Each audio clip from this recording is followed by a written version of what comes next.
If you put off investing for even one more year, here's what it actually costs you. Not in guilt, in dollars. A 22-year-old who starts with $50 a month beats a 32-year-old who starts with $200 a month. Every single time. Today I'm walking you through exactly what I'd do if I were starting from zero in 2026. Okay, sister to sister. Investing sounds like this huge, complicated thing you need a finance degree for. It's really not. At its core, investing just means putting your money into something that has a real chance of growing over time instead of letting it sit still. A brokerage account is just a special bank account that lets you buy small pieces of companies called stocks or bundles of companies called funds. That's genuinely most of it. The scary part isn't the concept. It's that the first day you open one of these accounts, nothing happens. No fireworks. Your balance might even look a little smaller after fees. That quiet, boring day one is exactly why so many people give up before anything good happens. Here's the part nobody tells you. Waiting isn't actually about the money you don't have yet. It's about a few sneaky mental traps. The first is called analysis paralysis. That's when there are so many options such as index funds, individual stocks, retirement accounts, that your brain just shuts down and does nothing instead of picking anything. The second is the myth that investing is gambling, so it feels safer to avoid it completely. The third is comparison, watching someone online who supposedly made it with some app or stock tip and deciding you're already behind. None of these traps are about your intelligence. They're about how brains are wired to avoid an unfamiliar decision, even when the safest thing you could actually do is start small and boring. Now here's what actually makes 2026 a slightly trickier year to start than, say, 5 years ago. 3 quick facts worth knowing. 1. Account minimums have basically disappeared. Most brokerage apps let you start with a few dollars, which is good. But it also means there's no natural "you're ready now" signal anymore, so people wait for a feeling that never comes. 2. Inflation. That's the general rise in prices over time. Means cash sitting in a regular checking account is quietly losing buying power every single year, even if the number on the screen stays the same. 3. There are more investment options marketed at people your age than ever before, and a chunk of them are higher-risk products dressed up to look beginner-friendly. The confusion isn't your fault. The playing field genuinely got noisier. Okay, here's the real math. This is the part one actually want you to remember. Say 2 people, we'll call them early Jess and later Jess, both eventually invest a total of the exact same amount of money over their working life. Early Jess starts at 22, putting in $50 a month, then increases it over time. Later Jess waits until she's 32 to start, putting in a higher amount to try to catch up, around $200 a month. By the time both are at the retirement age of 62 years old, they've both invested the exact same amount.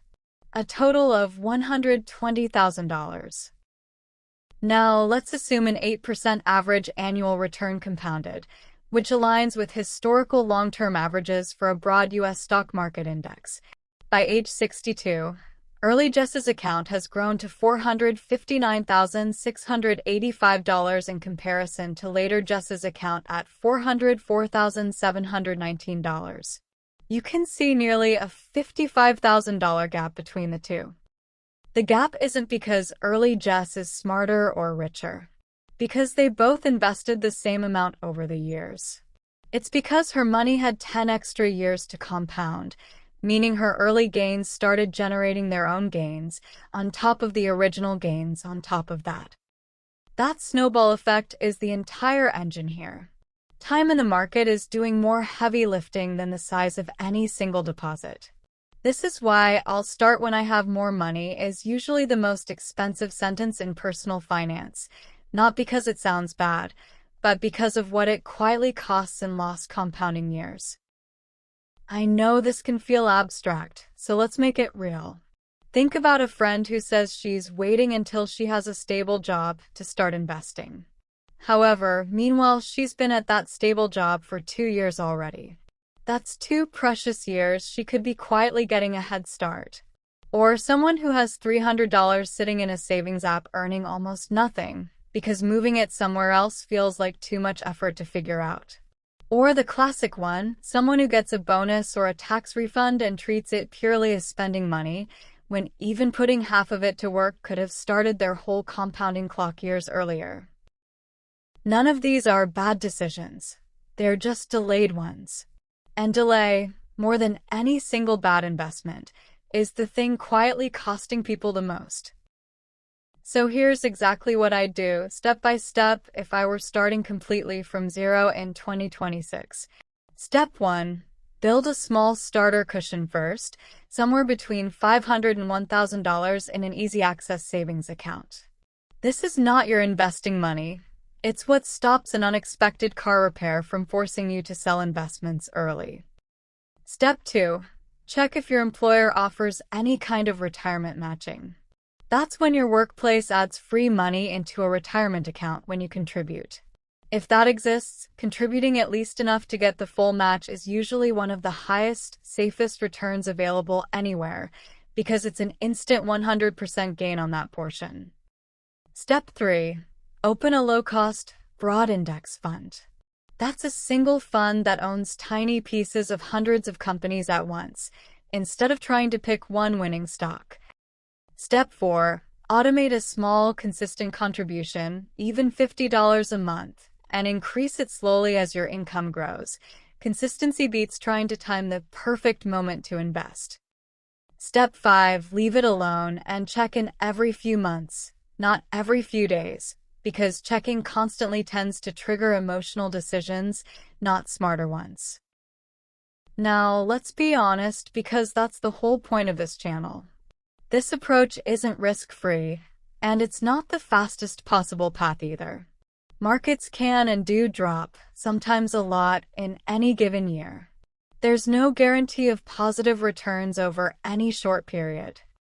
If you have high-interest debt, credit cards especially, there's a real argument for paying that down aggressively before investing heavily, because a high interest rate working against you can outpace what investing is likely to earn you. Some people will also point out that starting small feels pointless, and if $50 a month is genuinely not possible for you right now because of your situation, that's real, and the honest answer is that stabilizing your income comes first. This isn't a one-size-fits-all script. The goal here isn't to rush you into the market, it's to remove the mental block that's kept it feeling out of reach. So if you take one thing from this video, let it be this. Don't try to do all 5 steps today. Just do the first one.